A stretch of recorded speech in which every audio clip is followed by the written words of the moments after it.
Eh bien, je me présente, je suis Benoît Decavel et donc je suis impliqué dans Fimato en tant que relais des associations.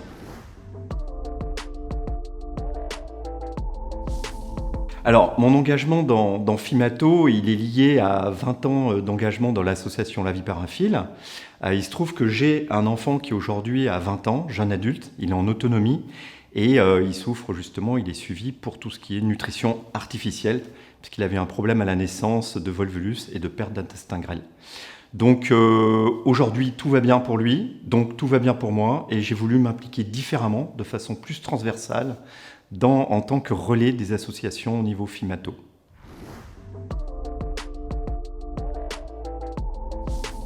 Alors Fimato, souvent les associations vont dire « Mais qu'est-ce que c'est cette usine à gaz ?» En fait, c'est très simple. On a bien ce comité de direction, on a un pôle scientifique et il y a un groupe d'associations. Moi, je suis membre du CODIR, comité de direction, qui définit la stratégie, avec les médecins, et je suis membre relais pour les associations. Voilà mon rôle, de faire l'interface entre le monde médical, la stratégie de Fimato et ces associations. Sur les actions à proprement parler concrètes au niveau Fimato, le rôle clé, c'est de créer du lien entre ce monde médical et ces associations de patients. Pour ce faire, je peux m'appuyer sur un ensemble de chefs de projet, de chefs de mission Fimato, qui sont absolument essentiels, car eux, ils sont le garant d'une méthode et d'une récurrence dans les actions. Après, plus concrètement, sur les actions qui déroulent, ceci tourne autour de 2 temps forts toutes les 6 semaines.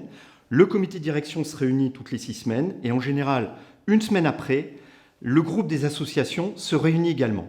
Ce qui permet de coordonner au niveau des associations, en lien avec la stratégie définie dans le comité de direction, des actions concrètes qui ont pour nom déjà la mise en place de formations adaptées à l'attente des patients et des professionnels, toujours ce lien entre les deux mondes.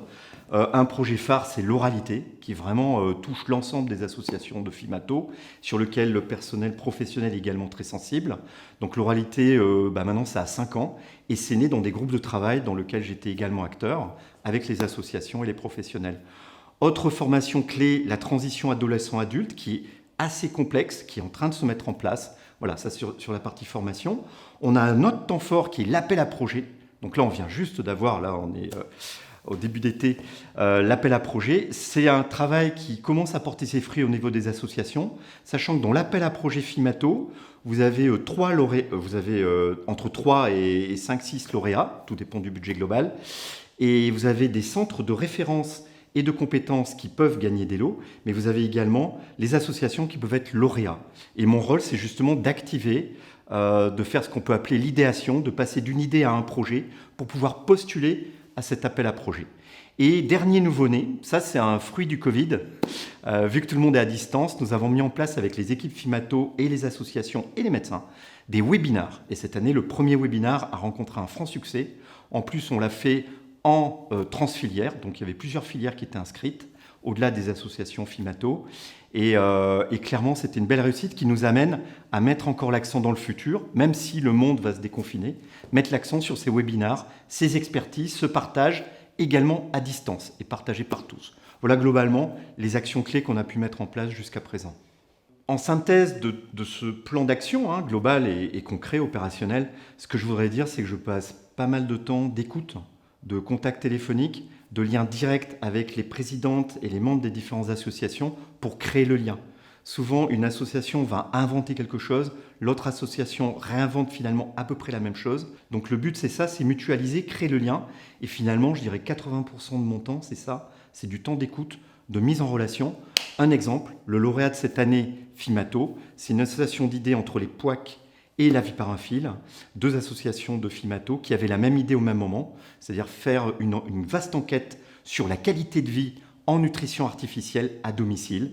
Elles avaient la même idée, je leur ai dit parlez-vous, ben voilà, donc derrière c'est que du bonheur et c'est les lauréats du projet Fimato, appel à projet Fimato 2021.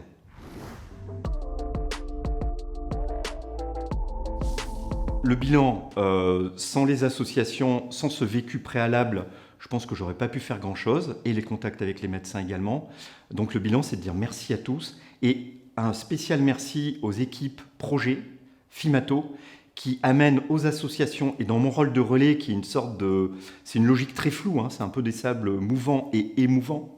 Le fait d'avoir ces chefs de projet FIMATO, ces équipes FIMATO, permet d'avoir une régularité et de créer du lien.